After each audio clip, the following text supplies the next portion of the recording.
नमस्कार दोस्तों आज global star Bhojpuri hit machine Khesari Lal Yadav का एक गाना देवी गीत रिलीज हुआ है, जिस गाने का बोल है प्रसादी चतना बा।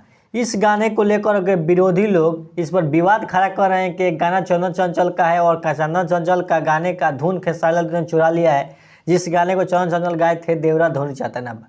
तो दोस्तों आप सभी को बता दें कि ये साल चूतिए लोग तो ये चाहते हैं कि विवाद हो, अपना रोटी सेक पाए और खेसारी लाल यादव को हमेशा टारगेट करते हैं अपने व्यूज के लिए, अपने पैसे कमाने के लिए, अपना रोटी सेकने के लिए। आप दोस्तों बता दें कि चंदन चंचल का धुन खेसारी लाल यादव ने चोरी नहीं किया है। ये कंपनी टीम फिल्म्स ने खेसारी लाल यादव से गवाया है प्रसादी चतना बा। और खेसारी लाल यादव जी भाई सुपरस्टार है, तो कोई भी कंपनी चाहेगा ही गवाना कि हमारे कंपनी से गाना हिट हो। और टीम फिल्म्स ने अपने कंपनी से गवाया खेसारी लाल यादव जी से, और कृष्णा बेदर्दी जी ने लिखा, तो इसमें क्या चोरी की बात है? ये ऐसे ही कुछ भी बोल दीजिएगा चोरी की बात है। फिर मिलते हैं एक नए